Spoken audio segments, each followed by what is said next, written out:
इसके लिए हम इन्वेंट्री इन्फो पे सबसे पहले स्टॉक ग्रुप तैयार करेंगे। हम यहाँ पे सिंगल स्टॉक ग्रुप के अंतर्गत मैं क्रिएट चुन लेता हूं।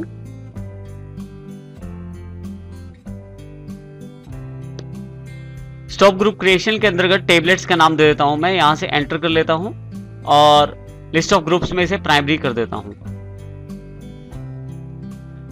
Can quantity of items be added, अभी मैं इसे नो कर देता हूं और एक्सेप्ट कर लेता हूं।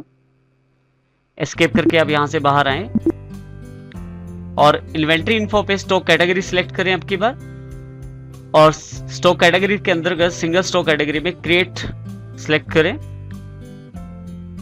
हमारे पास जो कैटेगरी है वो 100 mg के साथ है, तो मैं यहाँ 100 mg सिलेक्ट कर लेता हूं और ये भी लिस्ट ऑफ कैटेगरी के अंतर्गत प्राइमरी सिलेक्ट कर लेता हूं और यहां से एक्सेप्ट यस कर देता हूं। एस्केप करके यहां से बाहर आ जाता हूं। अब की बार मुझे आइटम्स बनानी है, तो इन्वेंट्री इन्फो के अंतर्गत स्टोर आइटम को चुनता हूं मैं यहां से। इसके लिए हम इन्वेंट्री इन्फो पे सबसे पहले स्टॉक ग्रुप तैयार करेंगे। हम यहाँ पे सिंगल स्टॉक ग्रुप के अंतर्गत मैं क्रिएट चुन लेता हूं।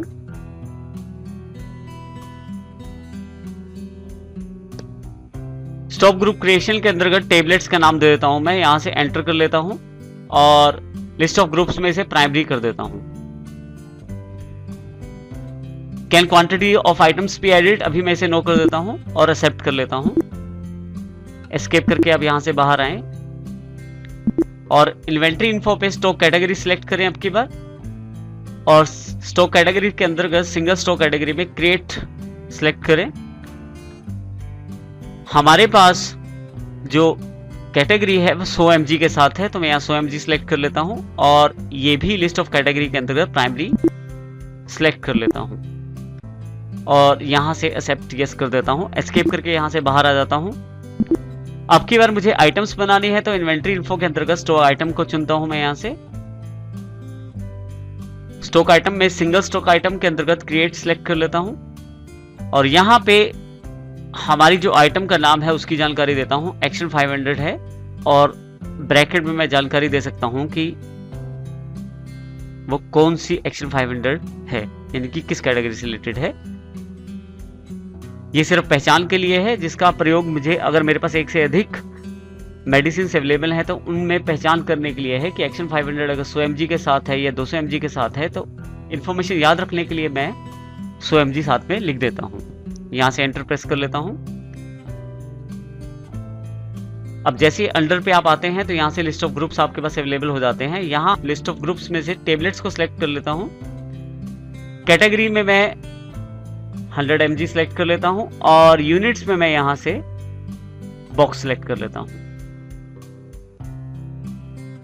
और यहां सबसे मेन पॉइंट जो जानकारी मांगी जाती है वो है मेंटेन इन बैचेस।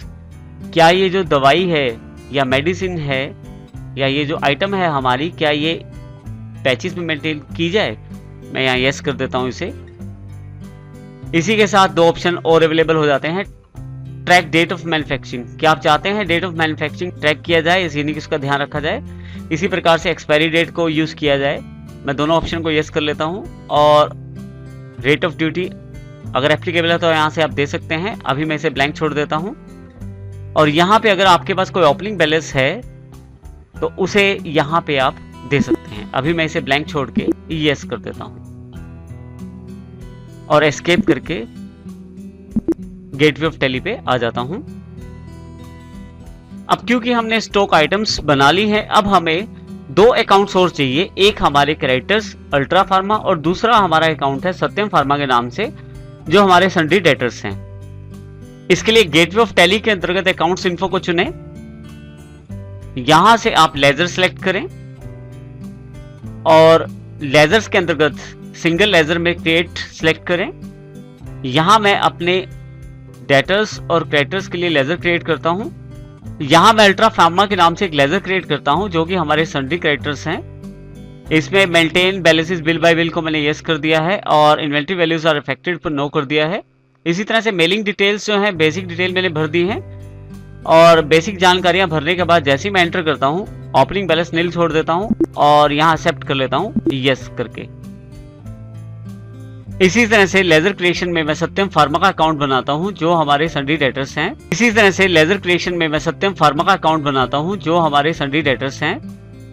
और maintain balances bill by bill पे यस कर देता हूँ। Inventory values are no, inventory values are affected पे नो कर देता हूँ। इसी तरह से मेलिंग डिटेल के अंदर बेसिक डिटेल भर देता हूँ, और यदि आप पे टैक्स इन्फॉर्मेशन जानकारी उपलब्ध है तो वो आप यहाँ जरूर भरें। इसी के पश्चात ओपनिंग बैलेंस में नील कर देता हूँ और यहाँ पे एक्सेप्ट कर लेता हूँ। इस प्रकार से हमने बेसिक